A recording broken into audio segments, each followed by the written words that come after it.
Assalamu alaikum friends, how are you all? Welcome to our channel Learn English with AFW. This is the second part of my video that how can we say you are welcome, I don't like, I am busy in different ways. इसमें कोई शक नहीं है कि you are welcome जो है most valid और perfect way है किसी के थैंक यू को रिस्पॉन्ड करने का, लेकिन हमें और चीज़ एक्सप्लोर करनी चाहिए, हमें और वर्ड्स एक्सप्लोर करने चाहिए. So the purpose of my this video is to expand your vocabulary bank so you have more options to respond a thank you. अब योर वेलकम की जगह हम क्या बोल सकते हैं? It's my pleasure, no worries, I am happy to help. Pleasure is always mine, don't mention it. You got it. Not at all. Anytime. Anything to make you happy. Don't worry about it. Glad to be of any assistance. Glad to help you. Happy to serve you. It's all right. It's not a big deal. Next word है हमारे पास I am busy. I am busy को हम कह सकते हैं I am up to my neck. I have lots to do. ये word I have है जिसको मैंने अपोस्ट्रोफी लगा के I लिखा हुआ है और हम इसको प्रोनाउंस भी I ही करेंगे. I have lots to do. I am swamped. Swamped का मीनिंग मैं आपको आगे बताती हूँ. सेंटेंस की एग्जांपल्स भी दी हुई है मैंने. नेक्स्ट है I am tied up. My agenda is full. Buried with work. I am up to my ears. Next we have sentence examples. First one is I am swamped with work this year. इस साल मुझे बहुत ज़्यादा काम है. Swamp का वैसे तो मतलब है कि दलदल या किसी मुश्किल में फंस जाना या दलदल में धंस जाना, लेकिन बिजनेस अपनी बिजनेस को शो करने के लिए भी हम स्वैम्प वर्ड यूज़ कर सकते हैं. I M स्वैम्प्ड with work this year. इस साल तो मेरे पास बहुत काम है. नेक्स्ट है I am sorry she is Tide up at the moment. Tide up at the moment किस वक्त वो बहुत ज़्यादा मसरूफ़ है, किसी के बारे में हमें बताना हो, अपने बारे में हम बता सकते हैं. I am tied up at the moment, no problem. I would like to help but I am up to my neck in school work. मैं मदद करना चाहता हूँ लेकिन मैं अपने स्कूल वर्क में बहुत ज़्यादा मसरूफ़ हूँ. जब आपको कोई हेल्प के लिए बुलाए तो आप कह सकते हैं कि I would like to help लेकिन मैं बिज़ी हूँ. तो ये कहने के लिए हम ये कह सकते हैं कि I am up to my neck in my office work, in my school work, any work, जो भी काम आप करते हैं. नेक्स्ट है mister Ahmed has said his agenda is too full to attend the ceremony on this weekend. When you say my agenda is full you mean that you don't have time for another thing on your schedule.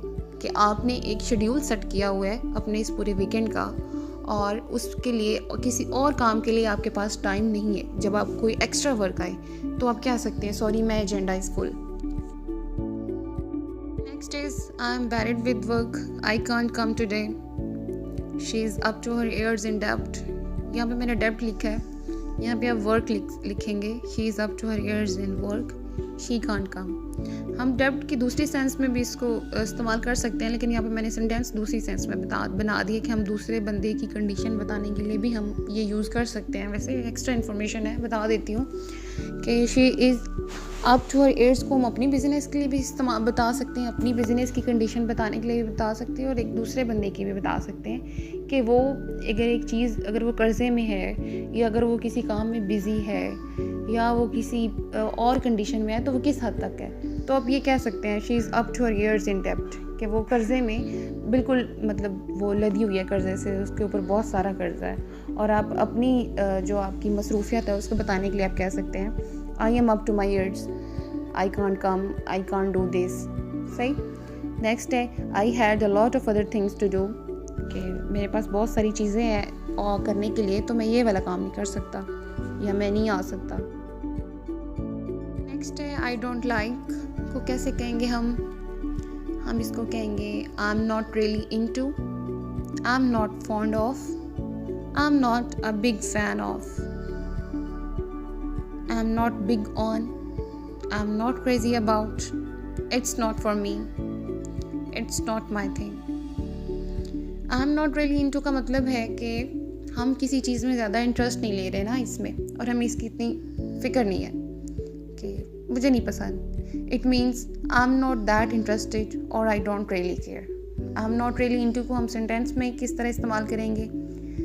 इसकी example है कि I am not really into smoking, कि मुझे smoking नहीं पसंद। आप कहते हैं कि आई डोंट लाइक स्मोकिंग, तो उसकी जगह पे आप ये कहेंगे I am not really into smoking. Next word है I am not that big on. इसका मतलब है कि मुझे कोई ख़ास शौक़ नहीं है इस चीज़ के बारे में। It means I am not very enthusiastic about doing something. इसकी सेंटेंस एग्जाम्पल हम लेंगे, my friends love going to clubs but I am not big on dancing. मेरे दोस्तों को क्लब जाना पसंद है लेकिन मुझे डांस पसंद नहीं है। आई डोंट लाइक डांसिंग की जगह आप कहेंगे I am not big on dancing.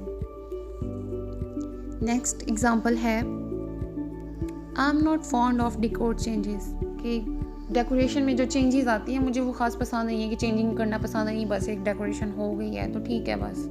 आप क्या मतलब आपने अपनी वो डिसलाइकनेस शो करनी है तो कह दिया आई am not fond of decor changes, I am not fond of shopping.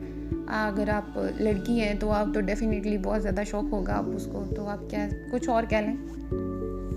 Next है I am not a big fan of horror movies, horror movies नहीं पसंद मुझे। नेक्स्ट है I am not crazy about knowing other personal matters. आजकल ये topic बहुत इन होता है, जब भी कोई गैदरिंग होती है कोई किसी के बारे में बात कर रहा होता है, कोई किसी के बारे में बात कर रहा होता है। एक तो आप अपना ये सेंटेंस बोल सकते हैं वहाँ, दूसरा आप गुनाह से भी बच सकते हैं, कह दें यार आई am not crazy about knowing other personal matters, leave this topic, change this topic, I don't like it, I am not crazy about knowing this, right. So sentence जो हमारे वर्ड्स हैं वो ख़त्म हो गए और उनके सेंटेंसेस भी ऑलमोस्ट मैंने बता दिए हैं। I hope this video will be productive for you. आपने कुछ सीखा होगा इससे। आप नीचे कमेंट बॉक्स में मुझे बता सकते हैं कि आपको ये वीडियो कैसी लगी है, और आप मुझे मज़ीद सजेशंस दे सकते हैं अपनी वीडियोस को इम्प्रूव करने के लिए।